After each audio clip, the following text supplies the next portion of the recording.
I wasn't sacked. I'm a stand-up comedian and I was cancelled. And he said, oh, and what does that mean? And I said, well, it depends who you ask.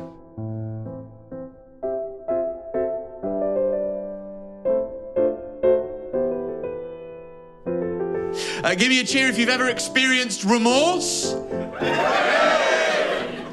Wonderful. Me as well.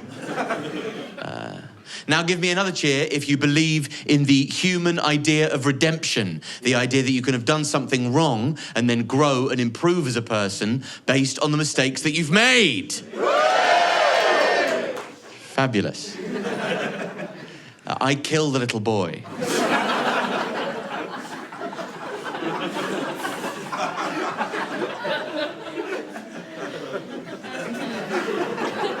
I haven't really.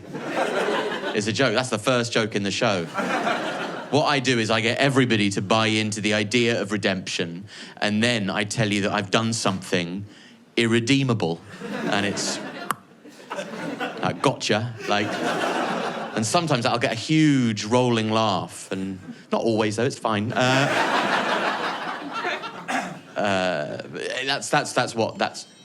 what I do. Yeah, amazing how.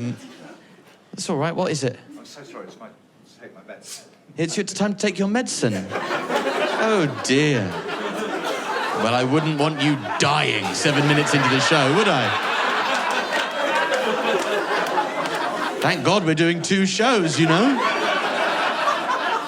How was it? I tell you how the gig went. I killed.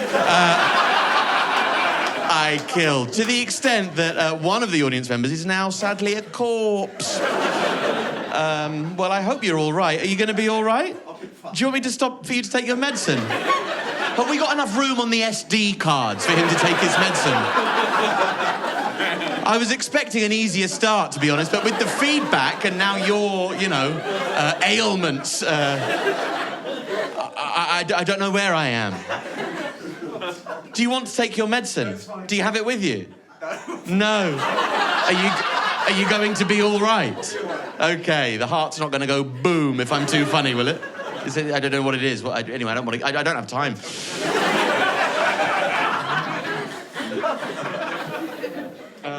It's sad Adam asked you what you did for a living and not do you have any chronic conditions.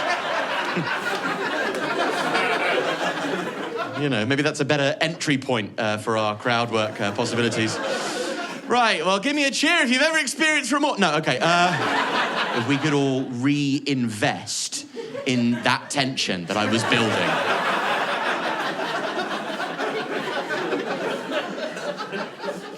I haven't killed a little boy, okay? It's just something I say at the beginning of the show. There's a distance there between what I was saying and so I haven't, okay? I would kill a little boy if the circumstances were right. But if you think about it, that's true for everyone who has ever killed a little boy.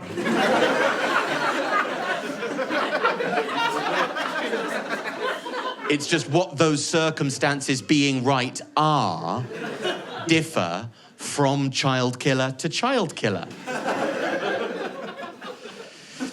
Well, I'm Alfie anyway. It's lovely to be here. I'm an extremely empathetic person, a hugely, hugely empathetic man. I'm maybe the most empathetic person you'd ever have seen or met. A huge, huge empath. I have a huge empathy facility. You'd never have seen anybody empathize quite like me. When I empathize, it really is something different, something to behold. I'm more empathetic than all of you. And I know that might not be what you want to hear on a night out, but I am. I'm more empathetic than all of you.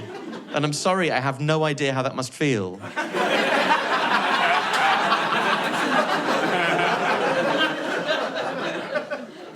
But I am. I'm so deeply... You'd never have seen anybody empathize quite like me. The way I do it, when I empathize, it's quite something to behold. You know, when you see those charity adverts on TV, and it'll say something like, people are starving in East Africa. So like, I'll watch that, and I'll go, what?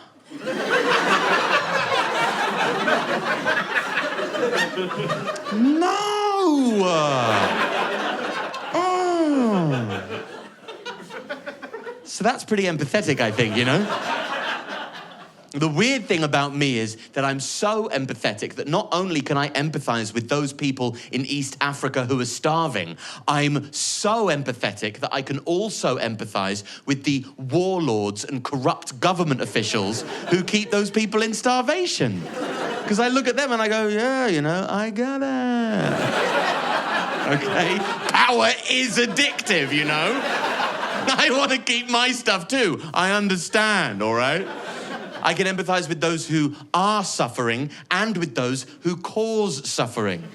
Okay? That's the information that you're going to want to remember for the end of this routine if you would like to enjoy the final joke in its maximum. Okay? I can empathize with those who are suffering and with those who cause suffering. I can empathize with everyone. I can empathize with you, madam. You haven't laughed yet, that I've seen. And I can empathize with you. I see you're laughing a little bit now, but more out of awkwardness than genuine amusement. You're being spoken to at a comedy show and it's a nightmare. The comedian is speaking to you. I know, it's horrible, isn't it? You don't know how to respond. You look sort of shifty. Your boyfriend's rubbing you a little bit. It'll be fine. It'll stop soon. But will it stop soon? He doesn't know. He's not seen the show. Little nails up and down the upper arm. Disgusting thing to watch. But there we are. Yeah, I completely understand when you're at a comedy show, when the comedian is speaking to you, you're not enjoying it, you feel really put upon and awkward, and because of my empathy, I do understand what you're going through, but I won't stop, will I? Why won't I stop? I don't know. You weren't sold on the idea of empathy as the premise for a comedy routine, and here I am examining the idea of empathy through a live interaction with you, and I can tell what you're thinking right now. Because of my empathy, I can tell what you're thinking. What you're thinking is, oh my God, this is quite pretentious, but it isn't. Because the Latin root of the word pretentious is actually pretendo, which means to pretend. And I'm not pretending. I'm actually being deeply authentic. You were laughing, madam. I just couldn't find anybody who wasn't, sorry. I can empathize with everyone. I can empathize with those who are suffering and with those who cause suffering. I can empathize with everyone. The only people that I can't empathize with are my kids. I have no empathy for them whatsoever. Because just fucking eat, okay? Just eat. Why won't you eat? Please, will you eat? I'm not hungry, Daddy. Yeah, you fucking are, okay?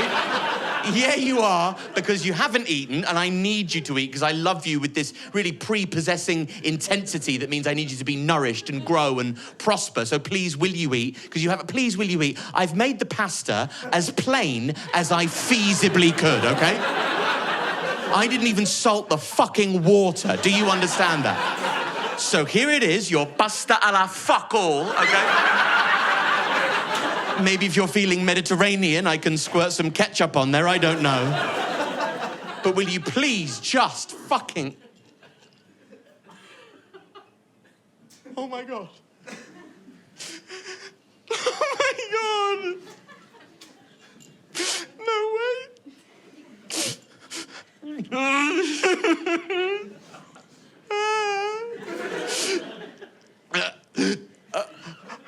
Harvey Weinstein is on a Zimmer frame now.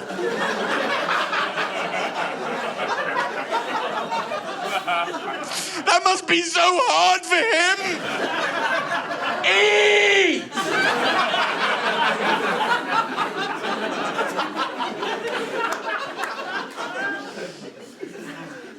So it's been a very difficult year for me in many ways. It's been my first year performing as an openly bi comedian, and I'm not. But prove it, you know, you can't prove it. You can't prove it. Even if you really wanted to prove it, you couldn't prove it.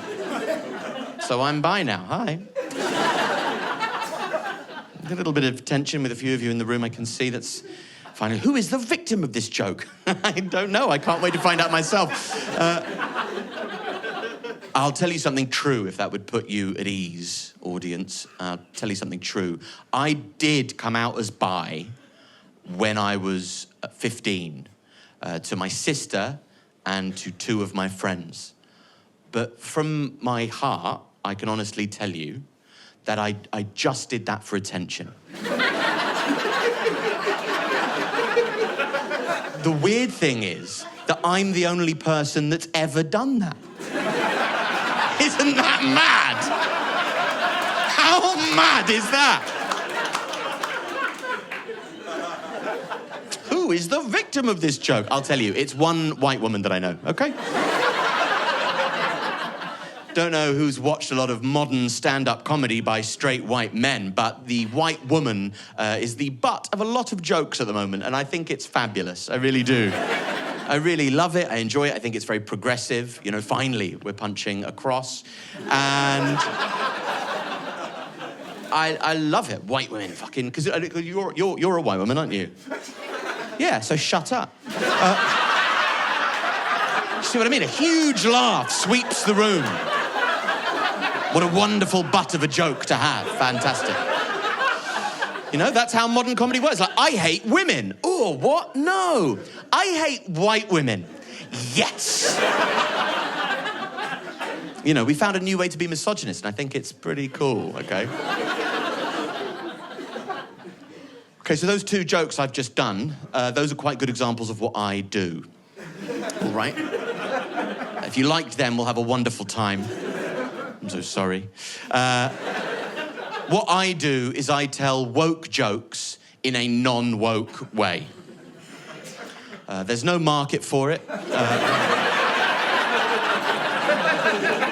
Slowly discovering there's no market for it. The right wing don't like me because of the jokes I make. The left wing don't like me because of the way I make them. This show is actually about one of the wokest jokes I ever told. But sadly, I did tell it in a proportionally unwoke way. And I got in a lot of trouble for that on the website Twitter, which we'll get into later on in the show. It's not the first time I got in trouble on Twitter either. The first time I got in trouble on Twitter was because I tweeted, as part of a larger conversation, but I tweeted that audiobooks aren't reading.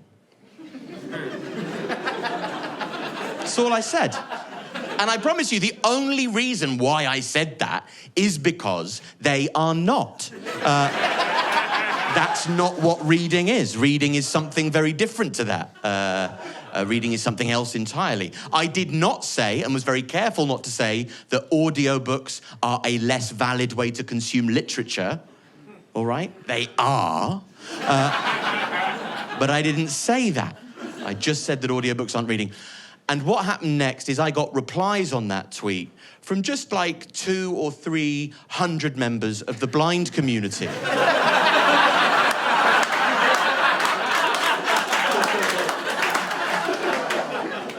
And they were all very upset with that tweet. They were writing underneath that tweet saying some things like, how dare you diminish my lived experience?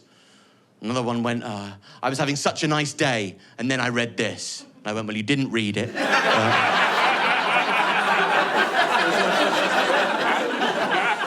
You had the audio description function on. And God bless that technology, okay? Another person responded to the tweet saying, why not just call it reading? Surely you acknowledge that language is a viral phenomenon. Words can change their meaning over time, owing to cultural context and common usage. Why not just call it reading if that makes a marginalized group of people who would prefer it to be that way happy? And I went, well, wow. That's a really big idea. Thank you so much for engaging civilly. I know it's not always the easiest thing to do on the internet. I wish I could respond in full, but I can't. I don't have time. I've got to go and pick my kids up from the abattoir. And he said, do you mean school? And I went, yeah, whatever.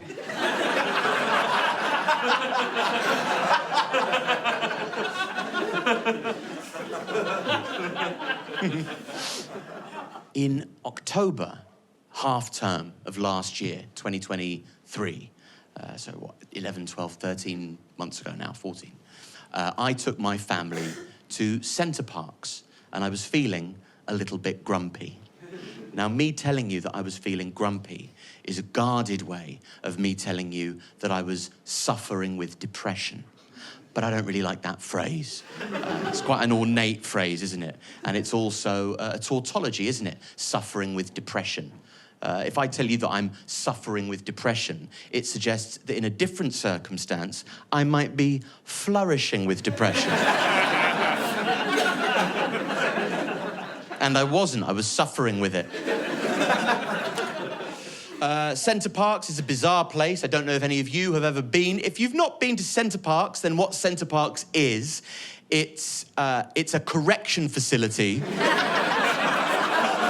for the urban middle class who wish to go and experience nature, but do not wish for nature to experience them.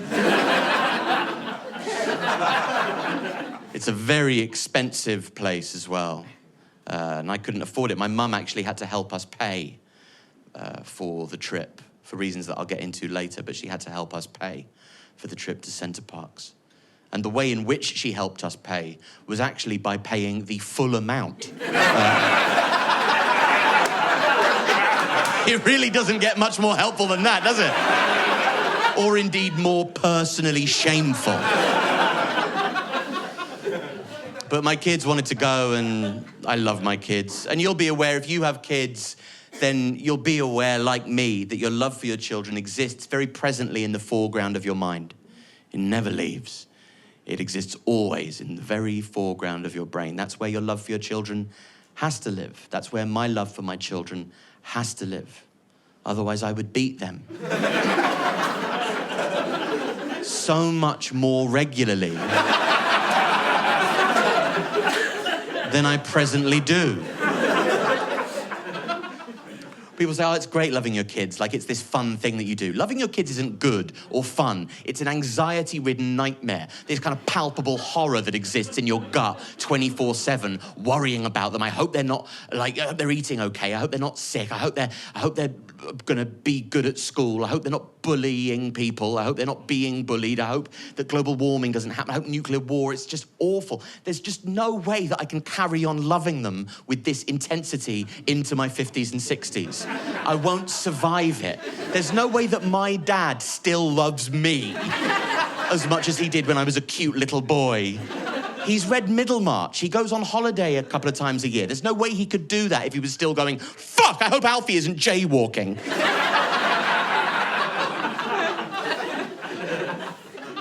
I was a big hand holder as a kid.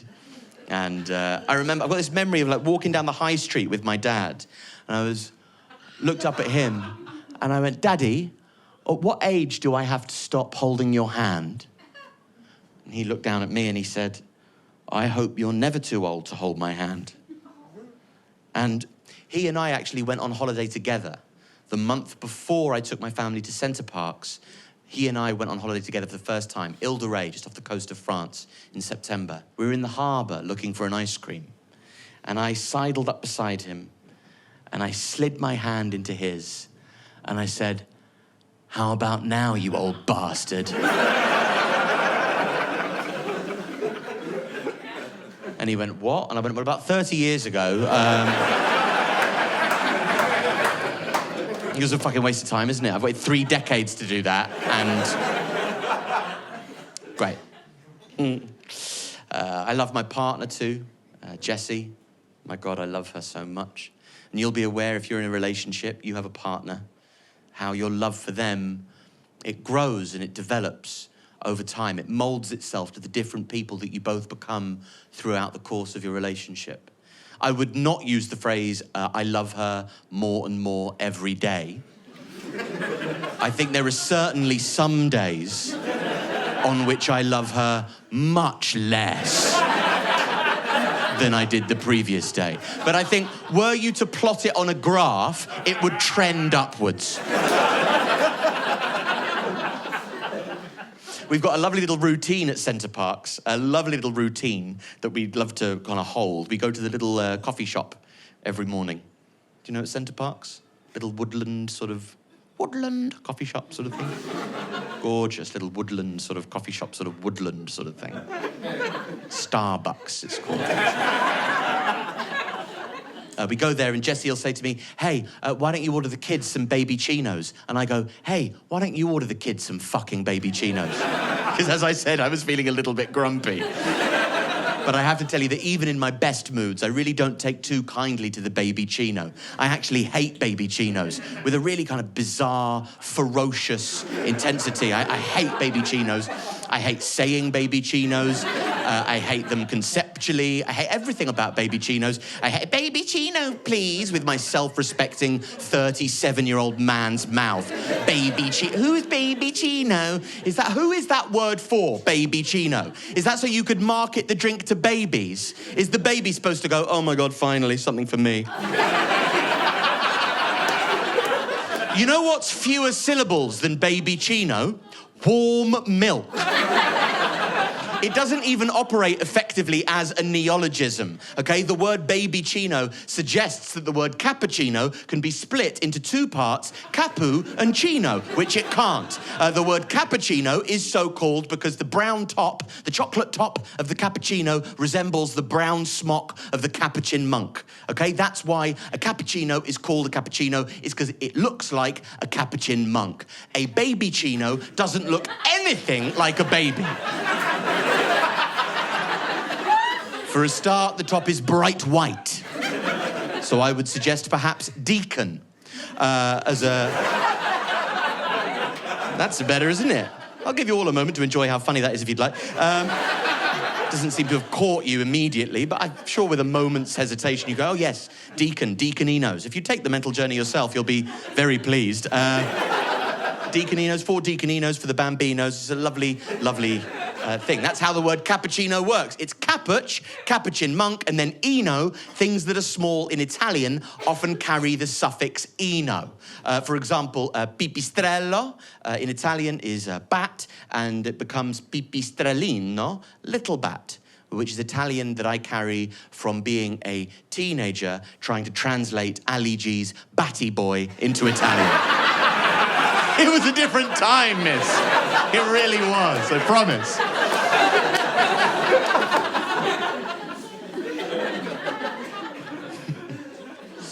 Also, despite these things being nominally suggestive of being drunk by children, baristas seem intent on making these things at mind-altering, palate-destroying temperatures. So as soon as your toddler even comes into contact with the cardboard cup of a baby chino, it gets flung everywhere at the mad shock of the intense heat. A baby chino has never passed a toddler's lips. It just decorates the surrounding area. The only good reason to order a baby chino is if the floor is thirsty, and it never is. So no, Jessie, you order the baby chinos. And then she says, I feel like this isn't entirely about baby chinos. And I say, no, that's well observed, actually. We don't have a perfect relationship, Jessie and I. You know, we've opened and closed the relationship. We've broken up and gotten back together. Our relationship is beautiful because of those things, not despite them. In my, limited experience in this life, from what I can tell, beauty comes from life's imperfections. Beauty exists in the imperfection. Perfect things tend not to be beautiful. Like the album Rumours by Fleetwood Mac is a perfect album, but I hate it. I hate that album. I was putting my daughter to bed recently, and just as I had, finger on the switch, lights out, she calls out one last question. And she says, Daddy, why do we have to die? And I said, because if we didn't die, nothing would be beautiful. And she went, oh yeah, sorry. Sorry, Daddy, I've wasted your time there. Yeah. Yeah, obviously. Yeah. If we didn't die, nothing would be beautiful. Sorry, go and watch Slow Horses, Daddy. I'm a nightmare. Go on. Bye-bye. In January of that same year, last year, 9 months prior to Centre Parks, just to give you some idea of the chronology of where we're at, Jessie and I were in one of our broken up phases. I was doing exceptionally well professionally, and I was doing very poorly personally. I must stress how well I was doing professionally, though. I wasn't doing very well personally. I was drinking like a 1960s Madison Avenue advertising executive. And I have to tell you, it's really not as easy as Mad Men make it look. People say they don't like Game of Thrones because it's unrealistic. Game of Thrones is just a bit like unrealistic. So I can't really kind of buy into the world because it's just like, I don't get it. It's unrealistic. Yeah. But a group of men who drink scotch from the morning until night, every single day, and always look lean and fabulous, operating with an admirable mental clarity and achieving strikingly regular erections. To me, that makes Westeros look like a Pinter play, okay?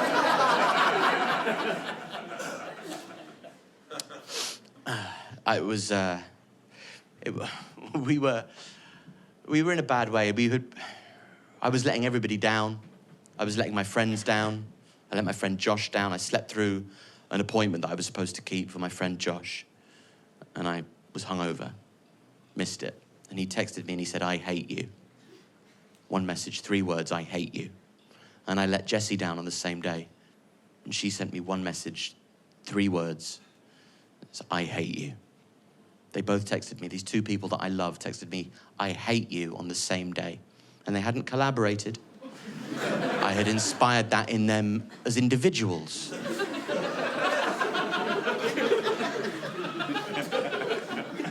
And I went to go and meet up with my friend Josh, and I said, I'm really sorry about the way I let you down.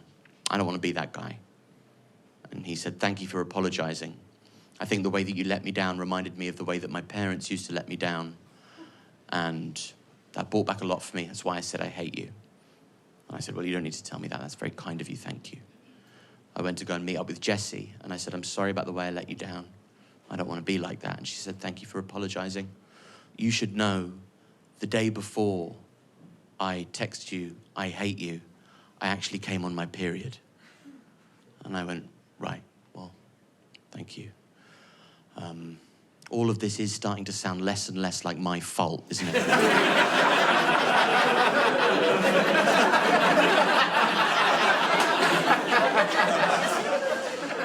Of course, it was my fault, wasn't it? I'm just saying there are other factors at play. During that time, she blocked me on my WhatsApps, my emails, and all forms of social media. And I told my friend Vaz about this, and he said, oh my God, the mother of your children blocked you on your WhatsApps, your emails, and all forms of social media. It's like going out with a 13-year-old. I left Vaz, and I went to go and meet up with my friend Chris. And when I was with my friend Chris, I told him what had happened, and he said, oh my God, the mother of your children blocked you on your WhatsApps, your emails, and all forms of social media. It's like going out with a 13-year-old. They both said 13. And they hadn't collaborated. My friend Vaz and my friend Chris both seem to have quite a strong working knowledge of what it's like to go out with a 13-year-old.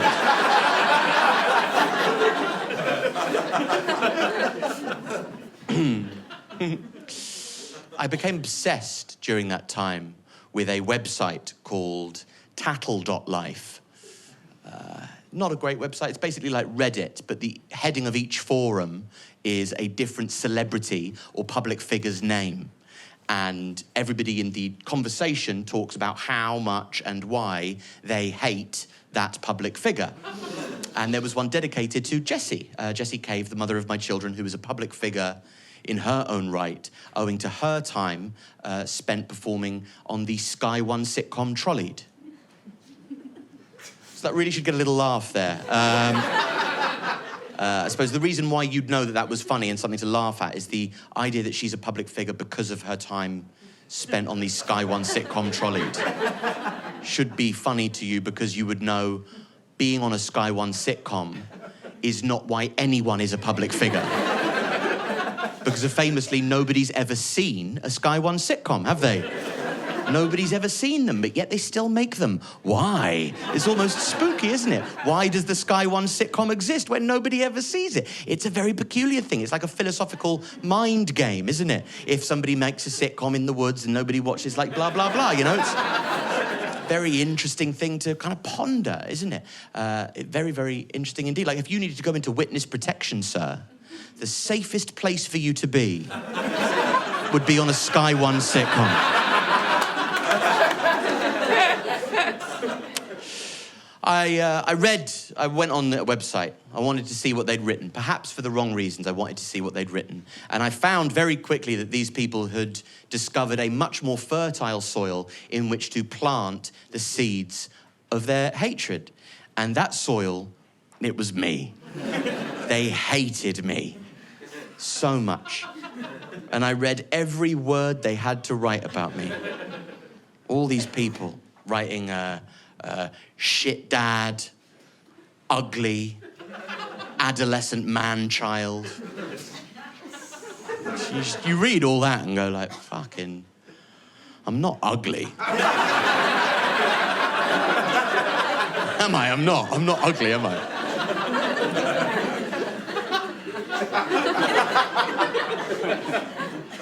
Am I? I'm not ugly, am I? I'm fucking not. I'm not saying, look at me, I'm great looking. I'm just saying I'm not ugly. Like, ugly is a strong word, isn't it? I'm not ugly. I'm not ugly, am I?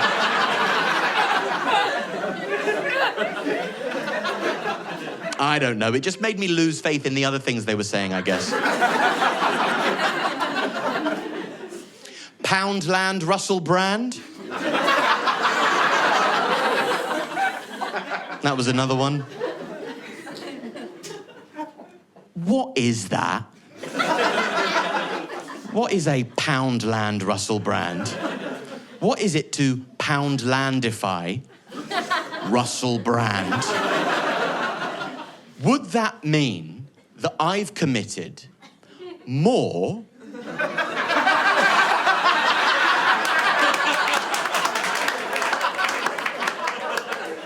or fewer sex crimes? What would a Poundlandification of him be? I don't know if you remember, like, that time last year, but he was spending a lot of time... it's before the Dispatches documentary that they said this about me, just to be clear.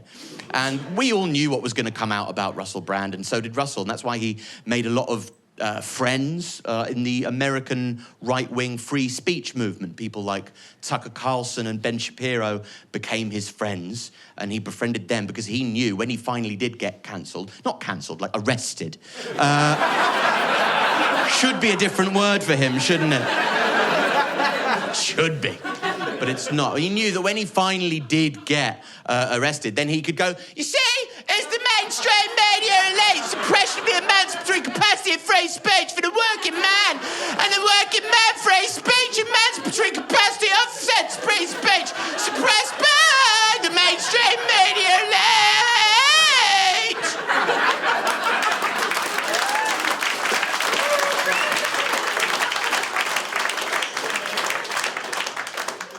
In his gorgeous voice that I, of course, only have a Poundland version of myself.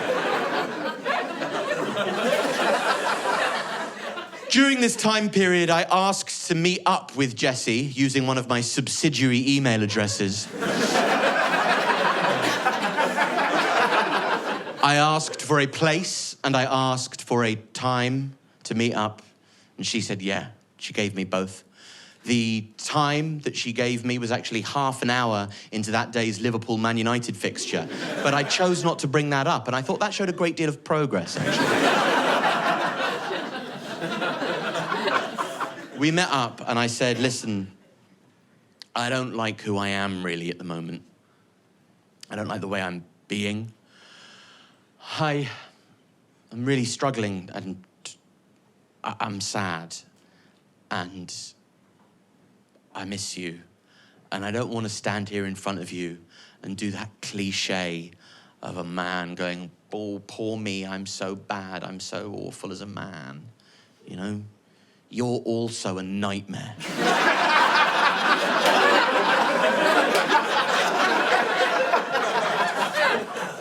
And you also have to change a great deal if this is going to work. But I do want that for us. I do want us to change. I love you so much, and I miss you, and I miss the kids, and I really just want us to be a family again. And she said, I want that too.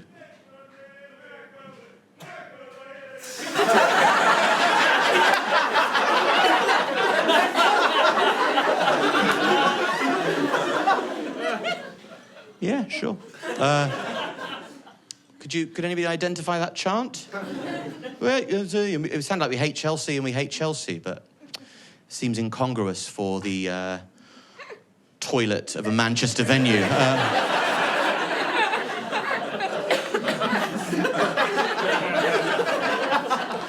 Well, I'm afraid I'm going to have to ask you to place yourself back in that tension again.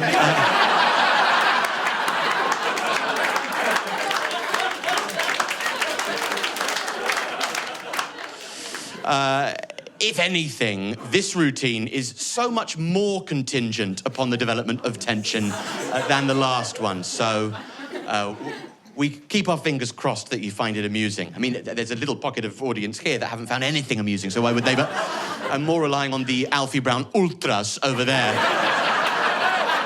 And there's a row of you over there as well, but a lot of cameras over there catching the disdain from this area.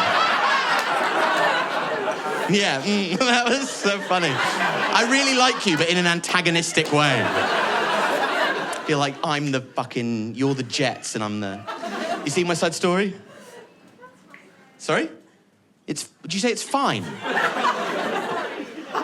It's a fucking work of genius, mate. Anyway. West Side Story's fine. Fucking hard. The spiel, but anyway, it doesn't matter. I don't want to get bogged down in... Anyway, they sounded like they were having fun. There's no other way to do this, sorry. I miss you.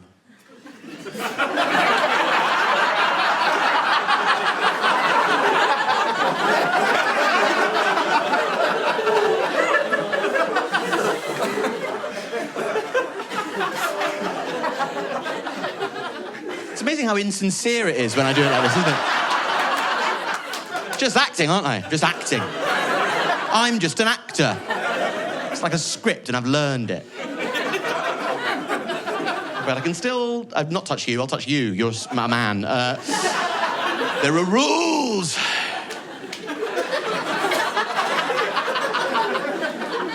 I really... Watch this.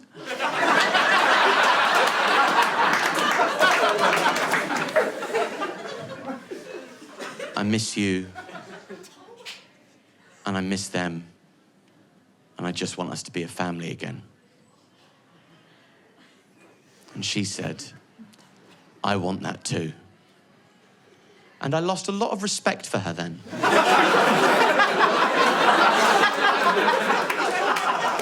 Come on, you surely remember who I am, don't you? You're gonna make that mistake. Are you fucking serious? Think about it. Think about this. I'm a shit dad. I'm ugly. I'm an adolescent man-child. And she gave me a kiss on the cheek and she said, you're not a shit dad.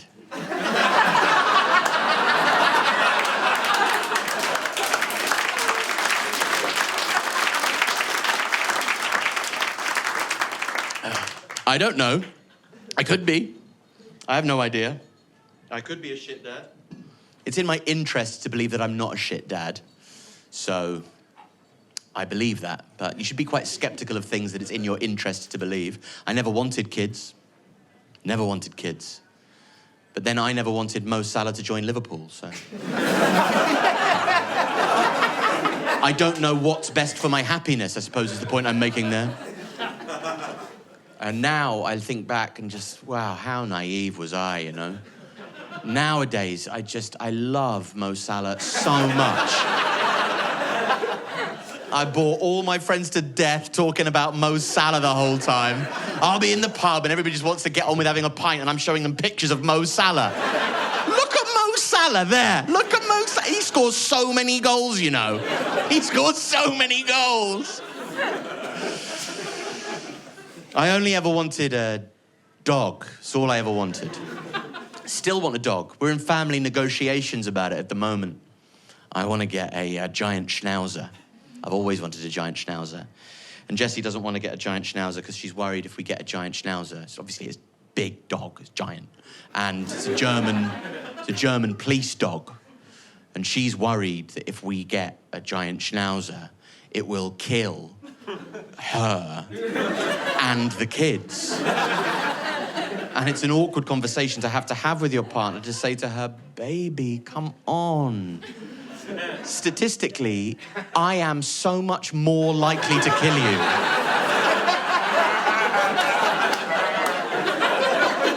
Than a giant schnauzer, okay? If anything, you should get the schnauzer to protect you from me.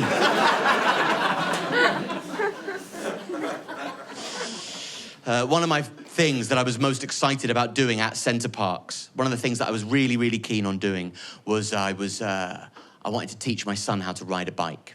That's a big father-son moment. It's deeply symbolic. Love it. I've still got photos of my dad teaching me how to ride a bike with his fist clenched underneath the bike seat as I struggle to find my center of gravity, and then he thrusts me forward like a curler, knowing my trajectory is true. Beautiful and deeply symbolic father-son moment that I wanted for me and my son. We went down to the bike rental center. He looked at all the bikes and started trying them for which size was best, getting on and off each bike. And eventually, he got onto a bike that was the right size, and he just started fucking riding it.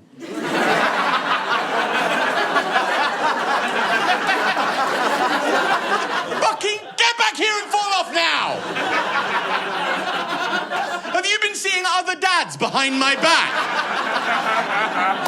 Who am I if you don't wobble?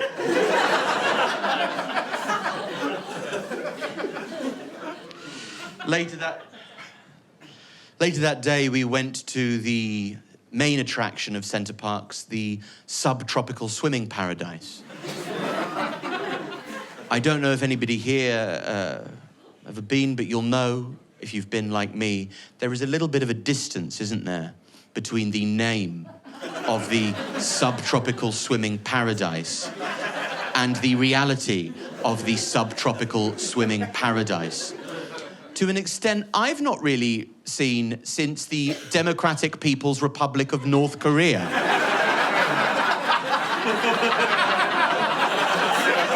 Yes, it's swimming. Yes, it's North Korea. I'm really not sure about those other words, though, okay? I was feeling exceptionally grumpy this day, and Jessie, she's very perspicacious, very good. And she saw me, and she went, listen, why don't you just go and take yourself alone for a bit, clear your head, try and pull yourself, together a bit, and you'll be all right. I said, thank you. She took the kids to go and watch some cartoons in a cabana, and I pulled the deck chair to the side of the wave pool underneath the sort of atrium of the subtropical swimming paradise. And an old man came to sit down next to me, and he looked a lot like Dennis Norden from the ITV bloopers show, It'll Be All Right on the Night. From the 90s, you wouldn't know what it was, but it was like weather people fucking up. And then it'd cut back to him in the studio, and he'd have a clipboard, and he'd say, and that is what we call, in show business, a little bit of a cock-up.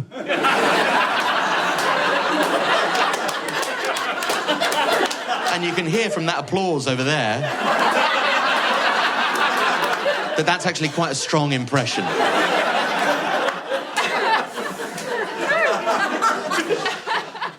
It wasn't him, anyway. He said to me, you all right? And I went, no, I'm feeling a bit grumpy. And he said, oh, why is that? And I realized I shouldn't have been honest, so I decided to be vague. And I said, oh, I lost my job. And he said, oh, what did you do? And I went, oh, I'm self-employed. And he went, what?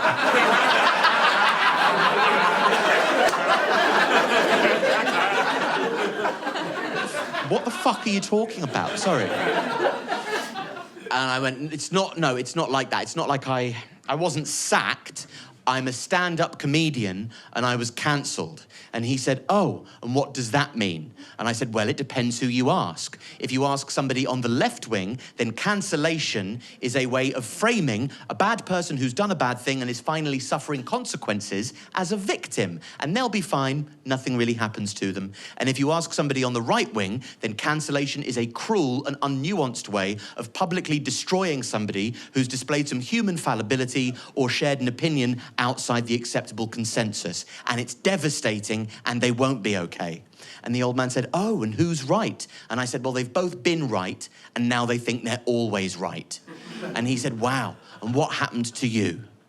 And I went, well, I was doing a show, working up material for a tour that I was going to be performing that autumn. The preview I was doing for this show was in March. I'd just gotten back together with my partner, the mother of my children, 7 months prior to Centre Parks, to place you in the correct chronology. I was doing a show and I didn't have too much material, so I did a bit of crowd work. The conversation with the crowd moved on to politics, and I made the off-the-cuff joke that I tell the room tonight for narrative purposes, and not because I think it is particularly brilliant. I said, I'm what people on the hard left call a centrist, which means that I'm also left-wing, but I don't hate Jews.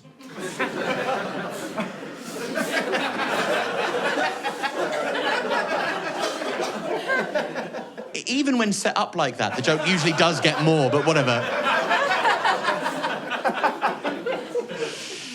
A woman at the back said, oh, I'm so sick of this shit. And I went, oh dear, what do you mean? And she said, well, I'm Jewish, and I don't think Jeremy Corbyn's an anti-Semite. And I said, well, first of all, well done for deducing my interior meaning.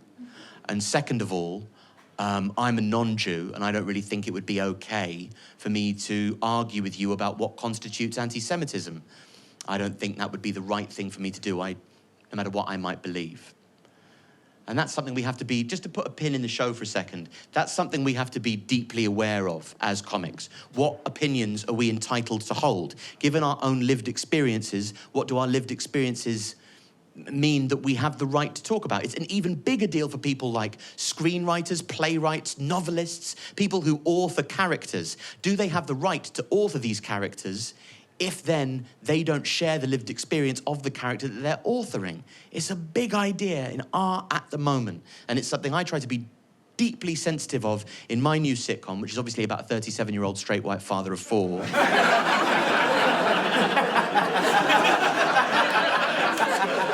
And he lives with his partner, who is the most incredible 37-year-old straight white father of 4. But it's not all going his own way, because he's got this kind of boss, quite overbearing and surly, sort of 37-year-old straight white father of 4. But it's all worth it at the end of the day, because he gets to go home to his 4 kids, who he loves, who are all the most amazing 37-year-old straight white fathers of 4.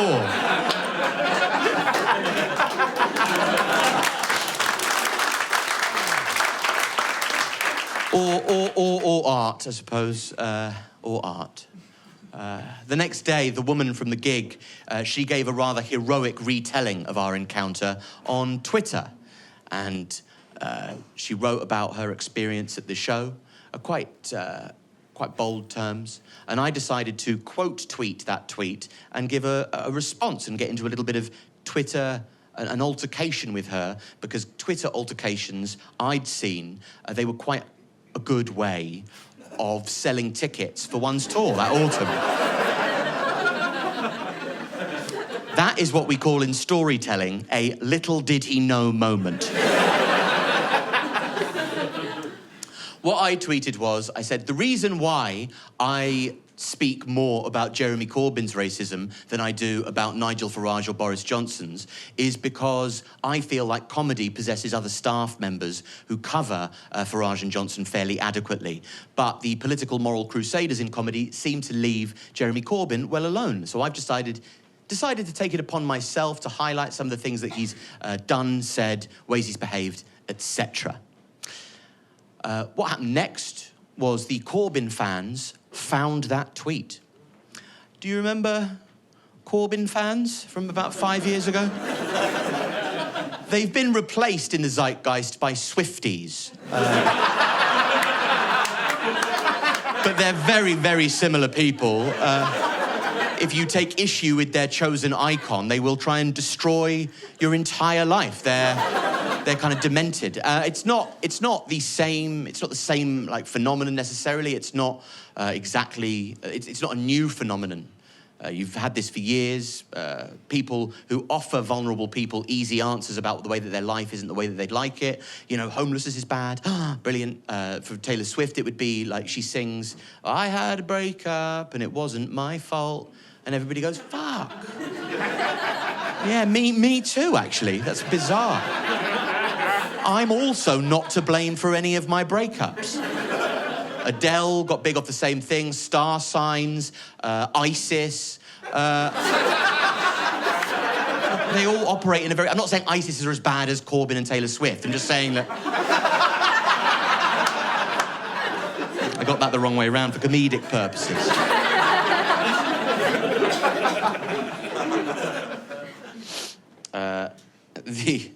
The Corbyn fans found it and they weren't happy. They didn't like that and they didn't take it very well.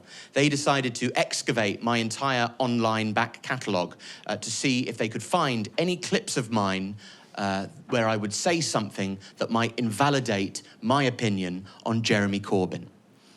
And to their credit...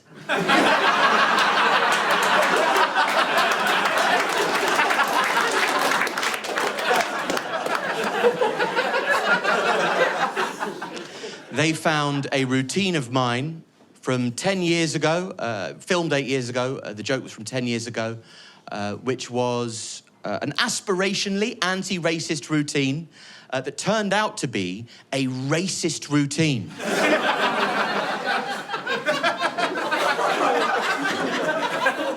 It was about the Western liberal hypocrisy, the idea that we don't like or are very offended by the certain racial epithet with its origin in slavery. We find that deeply offensive because of its connection to slavery and how ashamed we are of slavery itself. But we all of us have smartphones, or I would say most of us, with coltan inside, mined by slaves in the Democratic Republic of Congo. So words with their origins in slavery know that slavery is...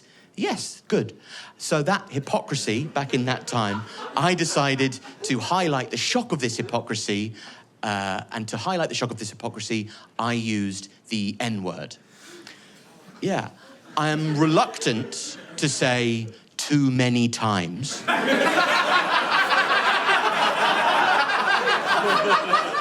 As I feel like that would communicate to you that I think that there is an appropriate number of times for me to use the N-word. And if this experience has taught me anything, it's that there is not an appropriate number of times for me to use the N-word.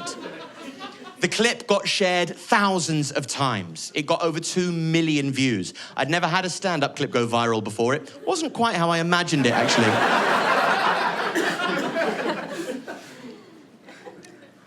It was awful. Everybody was sharing it. I didn't know how anybody felt. I was alone. I was in a hotel room in Belgium, quaking, feeling like the whole fabric of my reality was disintegrating in front of me. And more than anything, I was ashamed of myself. Absolutely ashamed of myself. They found 2 other routines of mine. One was about the age of consent. One was about the Grenfell Tower disaster. Now, those are both good bits. I back those.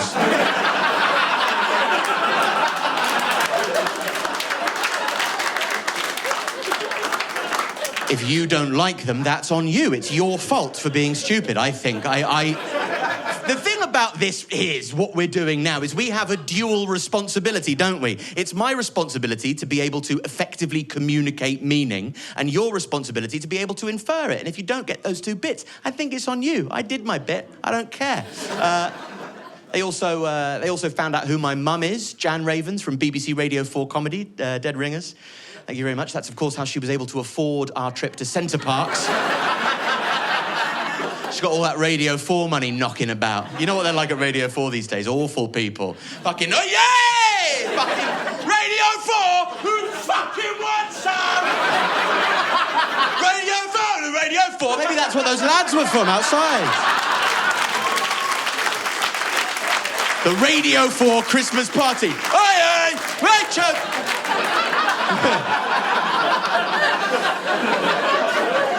We love loose ends and we love loose ends.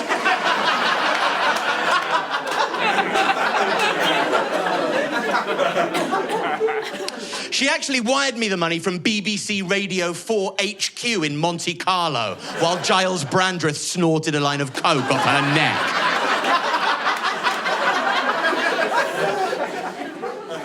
And the fact that my mum is Jan Ravens from BBC Radio 4 Comedy, of course, that makes me a Nepo baby, doesn't it?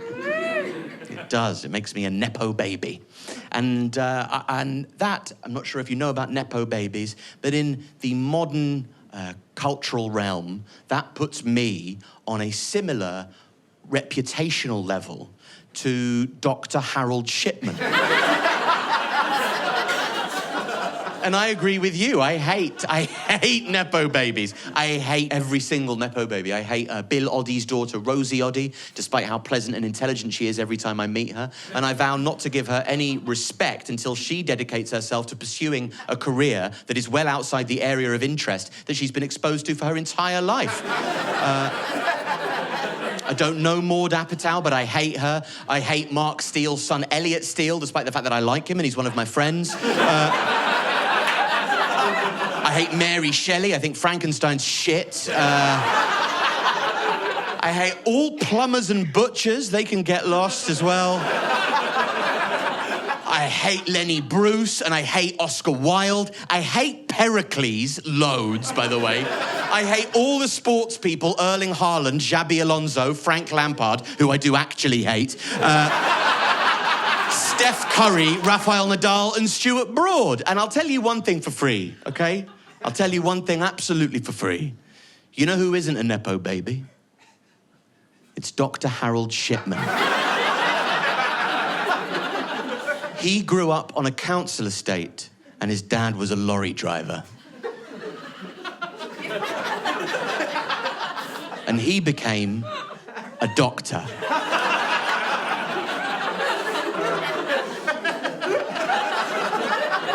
Wow. Here's thinking of you, Harry. The people on the internet were writing all these sorts of things about me, calling me like a racist, paedophile, Nepo baby. You read all that and go, I'm not ugly.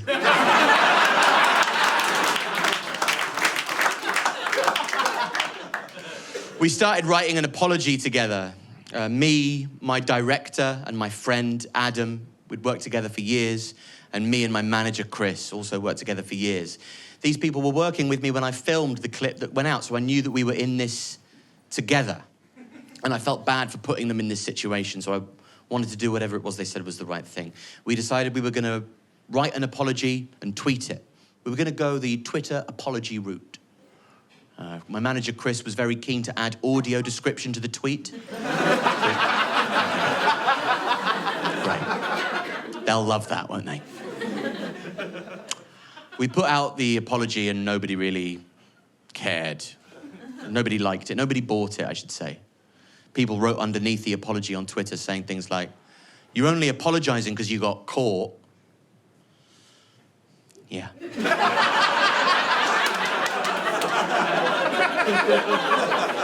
Yeah. Who apologizes when they haven't been caught? I go, "Hey, I'm really, really sorry." "Oh, why is that?" "You'll see."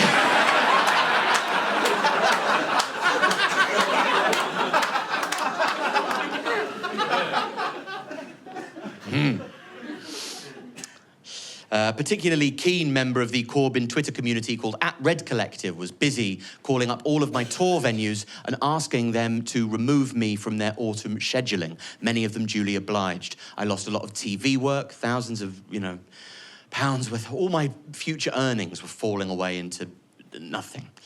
My one thread connecting me to my career at that point was my run that autumn at London's Soho Theatre, where I'd performed for many years. And my friend Adam is also an associate director at the Soho Theatre.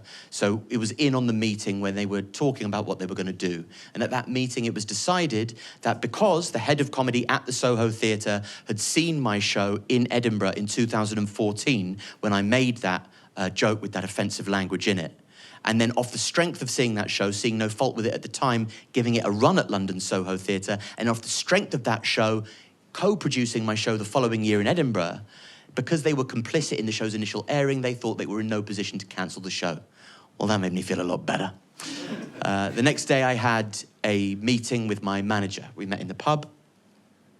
We both wept.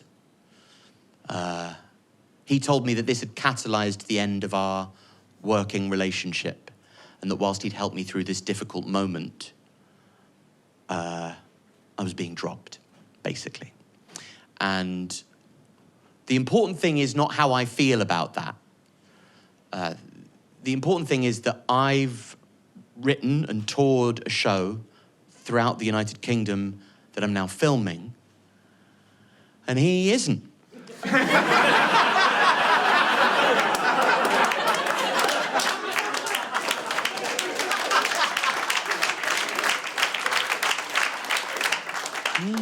So now I'm going to spend the next 5 minutes destroying his character. And you are going to absolutely love it. And I'll tell you how I know that you're absolutely going to love it is because you loved it when James Acaster did it. In his show 1999 Cold Lasagna Hate Myself, he destroys the character of his ex-manager for, a period of time, and the audience loves it. And he gets 5 stars in The Guardian, so the cultural precedent has been set. That's an appropriate way for me to behave. So that's what I'm going to do. I'm going to destroy the character of my ex-manager, and you are going to love it, okay? I'm not going to tell you about the time that he made me sweet potato fries and helped me with an audition tape at his flat after office hours because he really wanted me to get a part. I'm not going to tell you about the time that he learned Photoshop so he could save all of his clients' money on Edinburgh poster design. I'm not going to tell you about the time that he mopped sick off the side of my cheek and stayed with me in a park till 2 a.m. because he didn't want me going home drunk to Jessie and getting in trouble. I'm not going to tell you about how fantastic it felt when he'd recite one of my routines word for word to a New York comedy producer at a showcase we were doing in Greenwich Village because he really wanted me to work with the best people, because he really, really believed in me. I'm not going to tell you that I miss him. I'm just going to fucking butcher him. And you're going to love it, because you loved it when James Acaster did it.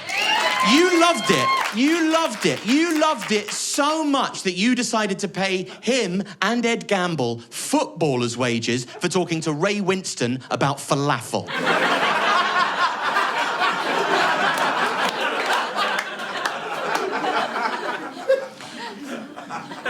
Just for the record, I think that James Acaster is mostly brilliant, and the Off Menu podcast, I, of course, have never listened to.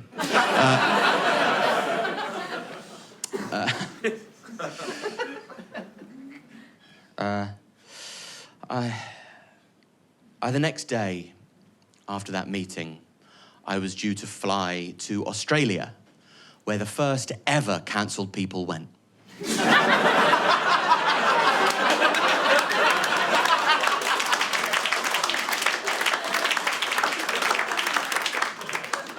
I wasn't even sure if the Melbourne Comedy Festival would honour my booking, but they did, and I was glad about that.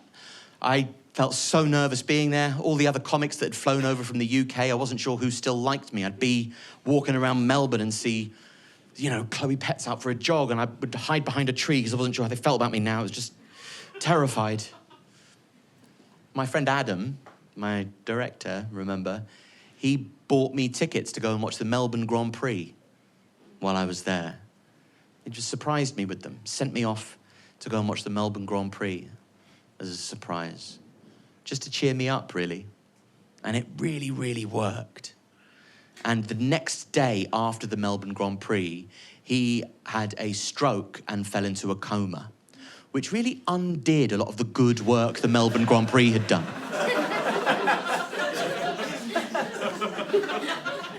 For the next month, I was a little bit of a mess. I couldn't think about anything. I did a show that must have been awful. I can't remember it. And almost a month to the day that he had his stroke, he died in his coma. And I was doing a showcase show that night in Sydney. Lots of other comics on at this gala. I was blubbing, not crying, like not dignity crying, blubbing. And I wasn't sure if I'd be able to go on.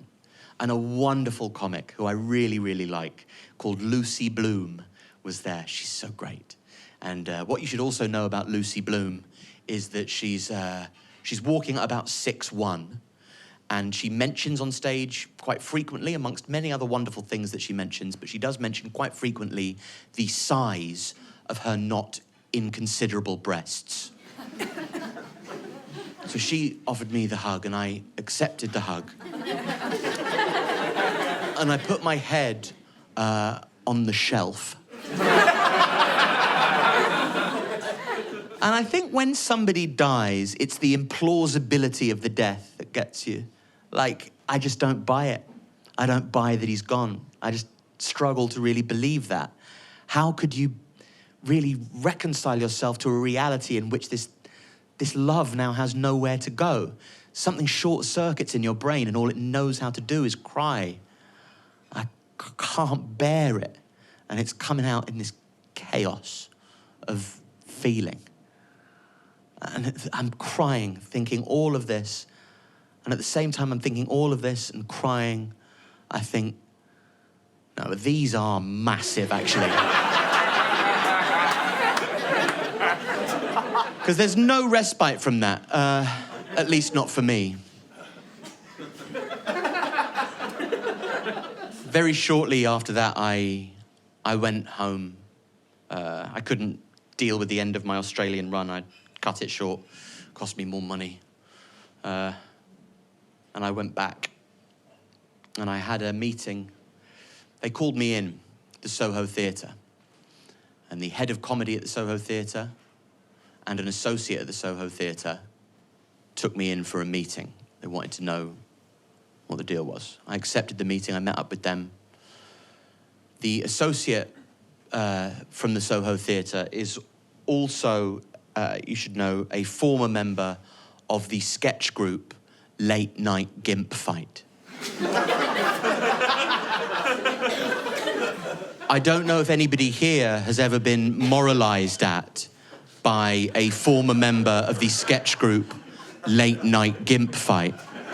But I'm here to tell you, it is the very depth of ignominy. I've recently had the chance to rank my ignominies by depth. This was the deepest one. He said to me, listen, we've obviously got your show programme for the autumn. We just want to know about what it contains. Like, what are the themes? What do you speak about? I said, my new show is just me doing my N-word routine in a variety of different accents.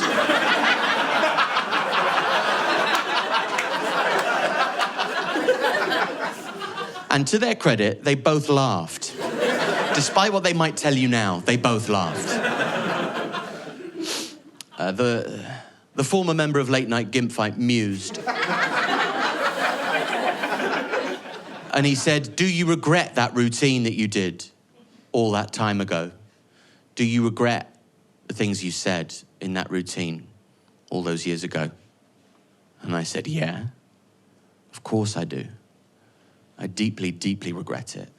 Not just for the ramifications it's had for me personally. I regret it on a moral level. I think I was naive and entitled, and I'm embarrassed by it, and I would never do that again, and I regret it deeply. I said, do you regret being in the sketch group Late Night Gimp Fight? But he didn't answer. He just said, my father-in-law is actually black, and that word you used is a bit of a red line for him. And I went, well, that's the sort of thing that makes me feel sick. I can't bear that. I can't comprehend it, really. I I want to talk to him. I want to try and explain to him and apologize to him and say I was naive, but my intention was naively good. I felt like I was being righteous, but I know now that I wasn't. But he has every right not to want to hear a word I've got to say, and I've just got to deal with that.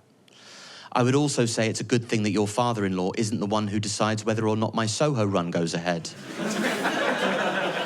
That's not how the justice system does, nor how it should work. If there's been a murder, we don't ask the most upset member of the victim's family to do the sentencing. And he said, I disagree. And I said, but you can't disagree. I haven't said anything that it's possible for somebody to disagree with. It would be like disagreeing with which direction up is in.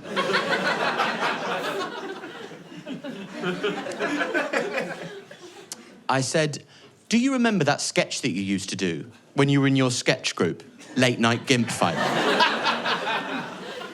Where you used to take out your men's genitalia from your clothes, so it was sort of exclusively naked amongst your person.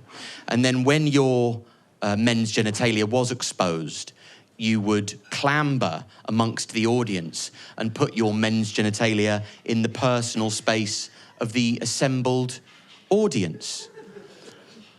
Because that's actually a bit of a red line for my mum.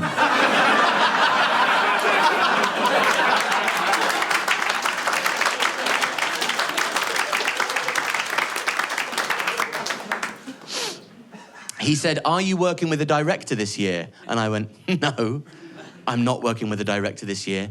And the question struck me as a slightly naive and insensitive. His colleague and my friend, Adam, had very recently died, and he'd directed all of my shows up until that point.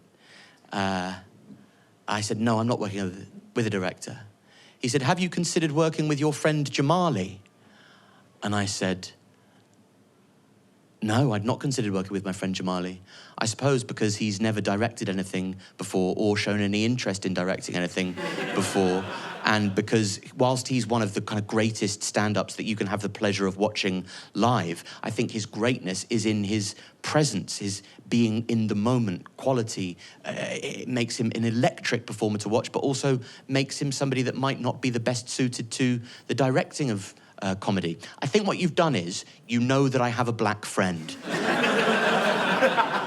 And you think it would be easier to sell the idea of me performing at your venue to your disgruntled front of house staff if I was being directed by a person of colour. And I think the tokenising of his ethnicity like that could be seen by some to be quite racist. And he said, I didn't mean it like that. And I said, it's okay, you misspoke. I forgive you.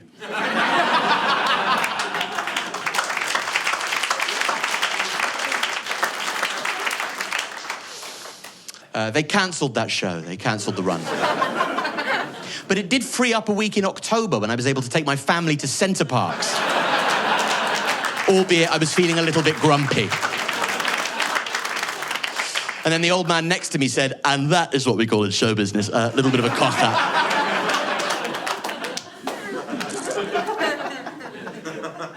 I lost about what I would earn in a year, I suppose, which is a lot of money to anybody who loses what they would earn in a year. It's devastating for your, day-to-day life and your dignity. I made a little bit back. I opened for my friend Adam Rowe on tour, and that, managed to alleviate some of the damage, but it was still fucked. I did get offers. I can't pretend I didn't get offers. I got offered to work. I really can't pretend I didn't get offers, okay? I got offered to appear on all of the biggest right-wing podcasts going. I don't think there's a single one of them I didn't get an email from. Millions and millions of listeners. I could be recording this in the fucking Apollo right now. Do you understand that? But I'm not. I didn't take any of that. I got offered to go on GB News, didn't take it. Got offered to do the free speech comedy night, Comedy Unleashed. Rawr, didn't take it. I didn't take any of that. I didn't take any of that work. And do you know what? I do want a pat on the back for that, actually. I want a fucking big pat on the back. From you. Because I chose you. You going for a piss during a recorded show, having to stand at the back when you've been told explicitly, do no wheeze. You have an adult bladder, control yourself. This is what I chose. This is what I wished for when I made that decision, okay? I chose you because can you imagine the ramifications if right-wing comedy had somebody as good as me on their team?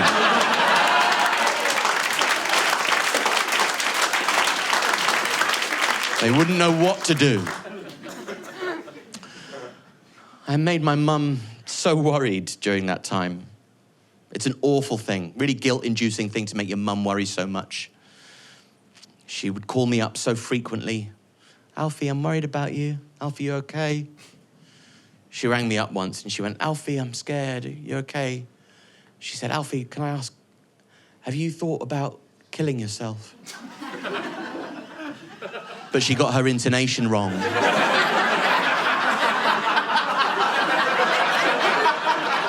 She made it sound like a suggestion. Hey,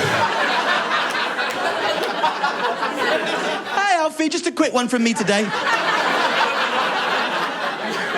Yes, you're all right. Yeah, no, good. Yeah, fabulous. Okay, yeah. No, I was just thinking, anyway, that, like, have you thought about killing yourself? Well, no. Well, well, let me get a word in. No, because it just struck me that it would be an end to all of your pain. That's all. Okay, well, no bad ideas in brainstorming anyway. Okay, bye. I love you. Bye. I'll see you on Sunday, probably. Bye.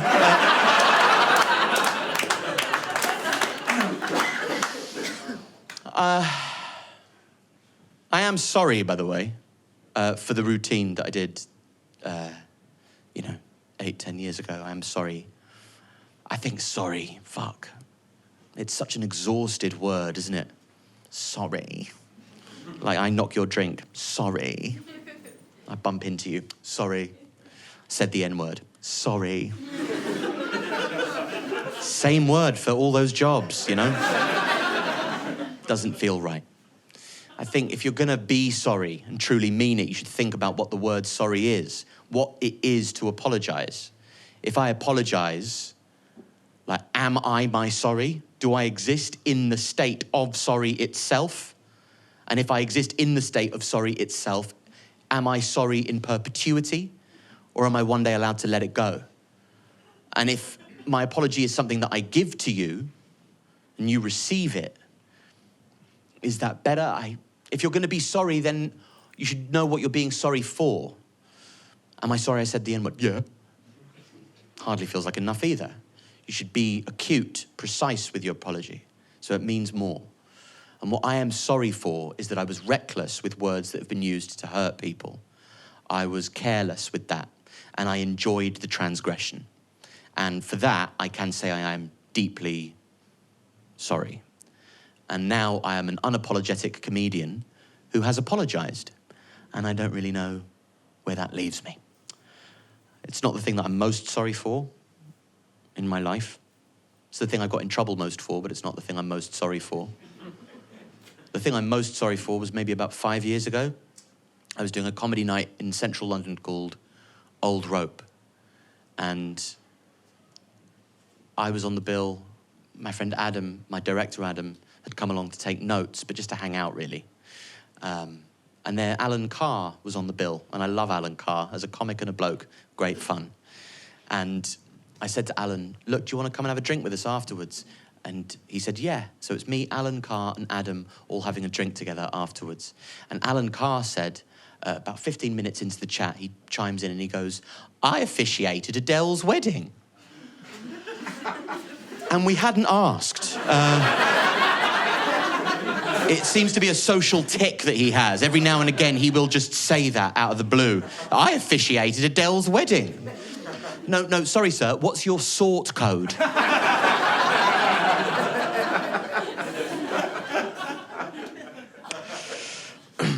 It was me, Alan Carr, and Adam all having a drink afterwards.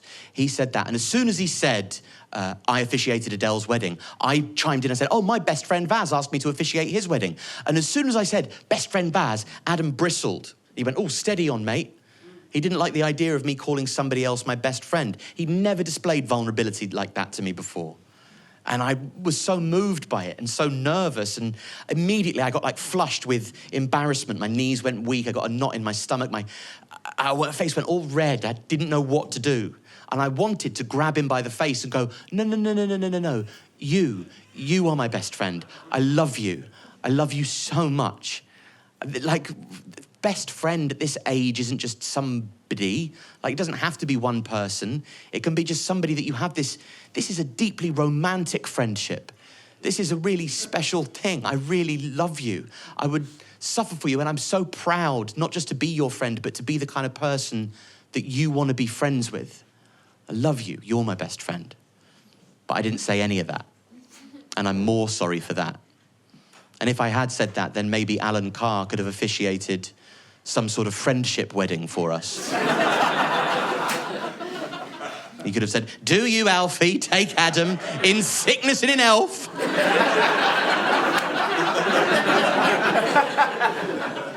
And I would have said, I do.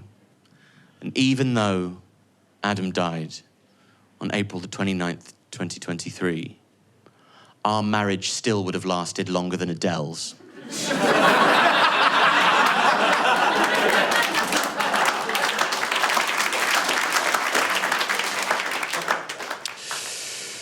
It's hard for me to say, like, what I've been through should matter to you in any way. It feels like a good show, doesn't it? It's current, because I say the word cancel in it a lot. Does that feel like current? You can discuss this afterwards. What did you think? But, you know, cancel isn't a new phenomenon. It's just a new word for an age-old thing. Loads of people have been getting cancelled throughout history, you know. Galileo, he was cancelled because he said the world was round, and everybody went, shut the fuck up.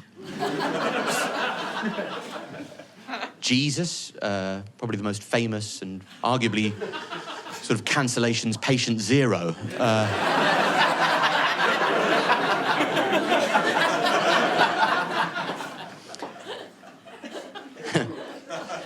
You know, if I look at what happened to Jesus, I can only reflect that I've gotten off rather lightly myself. Although he did get to come back after 3 days. I had to wait a little bit longer. It's just a story to be told, really. So I just tell you the story and you can do with it whatever you want. So here's the end of the story. On January the 29th of this year, 2024, the doctors told me that my father was about to die. And then on February the 2nd of this year, he died. So they nailed that.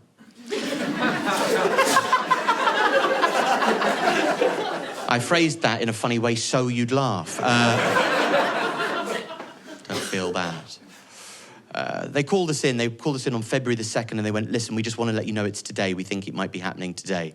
Me and his wife, my stepmom, Deb, we went in together at his bedside. He didn't like to display vulnerability either. And as soon as Deb left the room, he shot eyes at me and went, do they think I've had it? And I went, no, I just think you've got shit lungs. And you had shit lungs last week, you'll have shit lungs next week. It's a whole shit lung thing. India have been put into bat. They're 179 for 3. Let's focus on that, you know? But very quickly, the pain of his shallow breathing became too much for him to bear, and they put morphine in him, and he died over the next 6 hours. And I stood by his side the whole time. I was holding his hand, so I never was too old to hold his hand. And about 2 p.m. he died. And I didn't know I was going to do this. Instinct takes you, I guess. And I got into the hospital bed with him, just moments after his death. And I lay my head on his chest. I'm 37, I haven't had my head on his chest for years. But I put my head on his chest, and immediately the feeling of his chest, like my ear remembered it. My ear remembered exactly how it felt. But oh yeah, it felt exactly the same as how when I used to rest my head on his chest when I was a kid, when he'd read us Tintin as a bedtime story. And I put my head on his chest, and I remember keeping it there for 10, 15 minutes on his body, going, oh, Dad. Oh, Dad. You know Lucy Bloom?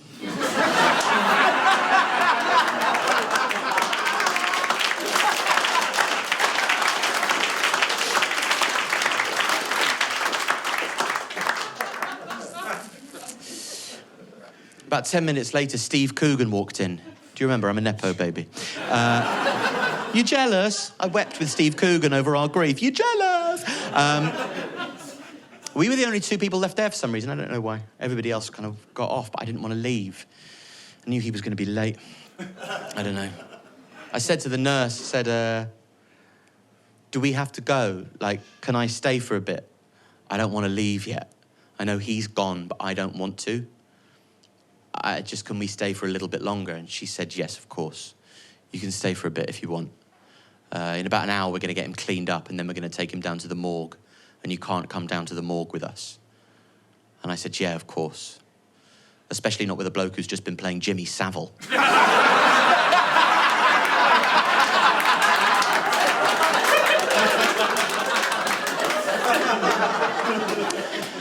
You know what question I never want to get asked ever again is there anything you wouldn't joke about? Quite clearly not, no.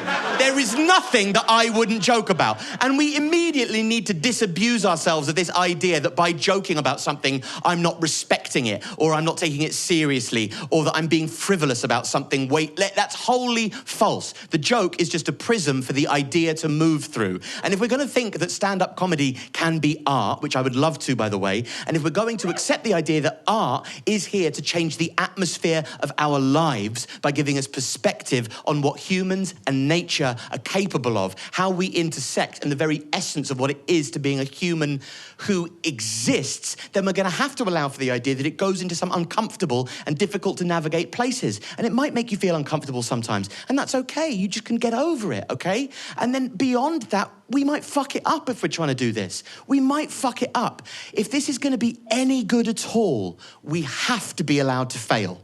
We have to be.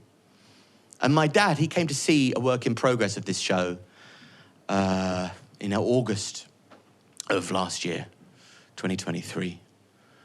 And he actually preferred that version of it because he was alive in it.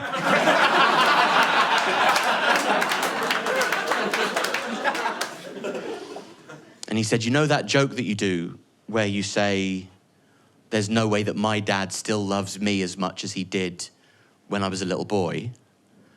He said, I do. I still love you just as much as I did when you were a little boy. I never stop loving you that much. I'll always love you that much. It just gets easier to deal with. You know, you learn how to live with that intensity of feeling. So don't worry. Be okay, son. And that is like grief, I suppose, or I hope. Grief is like it doesn't leave you, you just hopefully learn how to deal with it. And grief is like a pinched hose. The love that once passed so freely through now ruptures the membrane that contains it. You know, grief is kind of proof it was worth it. And now you've got to parent your own kids in the context of your own grief, and the love that you have for them feels suddenly so much more fragile, like it could go somewhere. You're unable to kind of rest in this love because it feels frantic and urgent. I love you. I put my kids to bed the other night. I said, I really love you, okay? Okay. Question mark. I asked my kids permission to love them. How, what? What? I really love you, okay? Is that okay? Is that okay that I really love you? Is it okay that I do the thing that is the reason why we exist towards you? Is that okay? Is that okay? Is it okay that I resent your mum for the size of our family and that I've been robbed of my ideal of a close-knit family unit and that I now run a creche? Is that okay? Is it okay that on our walks to school in the morning, I just need you to shut the fuck up for 5 minutes because there's only so many times I can be asked what my favourite animal is and only so many times I can answer poison dart frog? You have all these intrusive grief fantasies. What would I do if my son was sick? What would I do if he was sick and there was no cure and he was in pain every day? What in that situation would my love compel me to do? And I would kill that little boy because the circumstances would be right.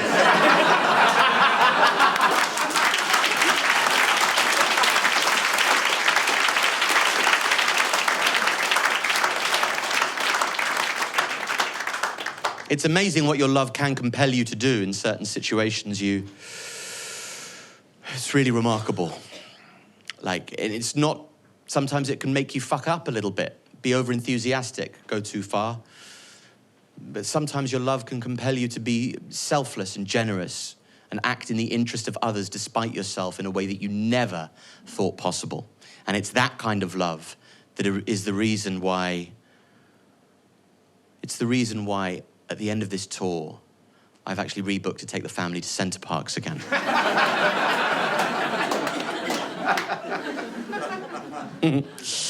Thank you so much for coming, everybody. I really appreciate it. Have a good evening and rest of your lives, and thank you so much for coming to this. That was really special. Thank you very much. Good night. Bye-bye.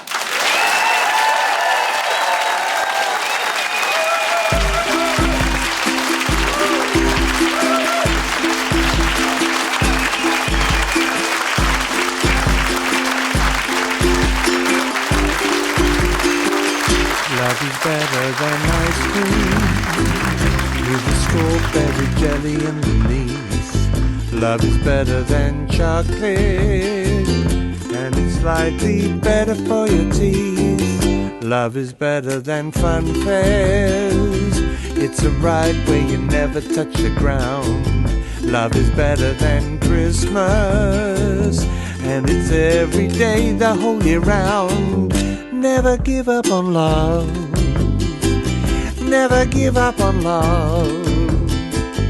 Never give up on love. It's what you need, and it's very nice indeed. Never give up on love. Love is better than money. When you give it away, you get it back. Love is better than sunshine. There's no living if that's the thing you lack. Love is better than Netflix. It's a show you watch over and again. Love is better than top marks. It's a great big 11 out of 10. Never give up on love. No, no, never give up on love. No, no, never give up on what you need the most. It's a honey on your toast. Never give up on love. Never give up on love. No, no, never give up on love. No, no, never give up on finding true love's path. It's a foamy bubble bath. It's the brightest, bluest skies. It's like when you win first prize. It's a cherry on the bun. All good things roll into one. Never give up on love.